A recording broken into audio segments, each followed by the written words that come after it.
লাহৰীঘাটত ভয়ংকৰ ঘটনা। চৰকাৰী শিক্ষকে এগৰাকী শ্ৰমিকক ভয় ভাবুকি প্ৰদান কৰি গছ কাটিবলৈ বাধ্য কৰোৱাৰ পিছতে সংঘটিত হয় ভয়ংকৰ ঘটনা। দুৰ্ঘটনাটো সংঘটিত হোৱাৰ লাইভ ভিজুৱেল আছে। গছৰ পৰা পৰি বিদ্যুৎ বিভাগৰ উচ্চ পৰিবাহী তাঁৰত লাগি বিদ্যুৎপৃষ্ট হৈ সংকটজনক অৱস্থাত শ্ৰমিক ইজাজুল ইছলাম। আৰক্ষী থানাত এজাহাৰ দাখিল কৰাৰ পিছতো আজিলৈকে গোচৰ পঞ্জীয়ন নকৰিলে লাহৰীঘাট আৰক্ষীয়ে। অসহায় পৰিয়ালটোক ন্যায় দিয়াৰ বিপৰীতে দাবী ধমকি দিয়াৰ অভিযোগ আৰক্ষীৰ বিৰুদ্ধে ভুক্তভোগী পৰিয়ালৰ। দৰিদ্ৰ পৰিয়ালটোৱে মাটি বিক্ৰী কৰি চিকিৎসা কৰে ইজাজুল ইছলামক। ইফালে চৰকাৰী শিক্ষক আব্দুল জব্বৰ আৰু হবিবুৰ ৰহমানে শ্ৰমিক হিচাপে নিয়োজিত কৰিছিল ইজাজুল ইছলামক। অসহায় পৰিয়ালটোৱে অৱশেষত ন্যায় বিচাৰি কাষ চাপিছে সংবাদ মাধ্যমৰ ওচৰত। হৈছিল মানে আব্দুল জব্বৰ বিএচি আৰু চিআৰচি এখেতে দুজনে হবি চিআৰচি এখেত দুজনে দুজন মানুহক গছ কাটিবলৈ দিছিল 12টা 600 টকাত ফুৰাই দিছিল। পিছত দিয়াৰ পিছত 11টা গছ কাটিলে। 12 নম্বৰ গছ যোনটো আছিল সেই গছটোত উঠিব বিচৰা নাই ল'ৰাটো। তাৰপিছত কৈ আছে বিএচিয়ে কৈ আছে যে এইটো গছত নুঠিলে তোক পইচা নিদিওঁ।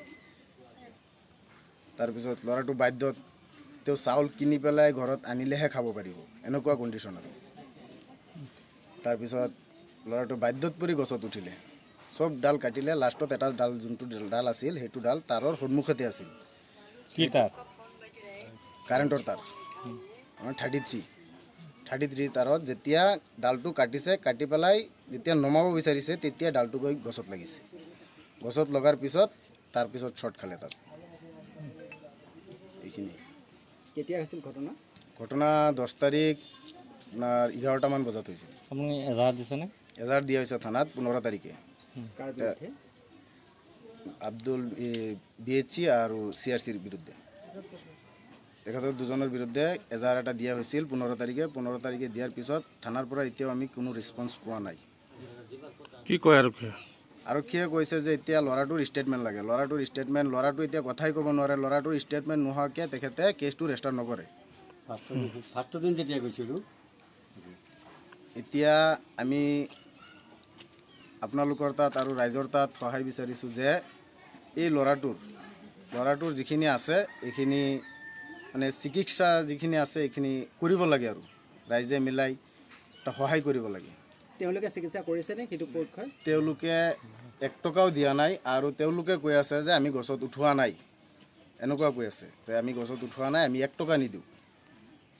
পিছত দুদিন তেওঁলোকে কৈছিল যে নিমাংহাত আহিব, কিবা কাৰণত নিমাংহাত আহিব কৈছিল। পিছত আমিয়ে গৈছিলোঁ নিজে যে যদি ল'ৰাটো একেবাৰে দুখীয়া কিবা হয় তেখেতৰ অলপ সহায় হ'ব। সেইটো লাষ্টত গৈ পেলাই সেইটো সিহঁতে নামানিল। কিমান টকা খৰচা কৰিছে এতিয়ালৈকে? আজিলৈকে আপোনাৰ মিনিমাম 4 লাখ টকা গ'ল। ক'ৰ পৰা কেনেকৈ কৰিছে এইবিলাক টকা সংগ্ৰহ কেনেকৈ কৰিছে? এই যে যোনটো মাটিত থিয় হৈ আছে আপোনালোকে, সেইটো মাটি বিক্ৰী কৰি পেলাই এতিয়া বৰ্তমান টকাটো দিয়া হৈছে। ঘৰ বেটি বিক্ৰী কৰাই এই নাৰ্ছিঙৰ টকাটো। Bureau report, Janajagaran live.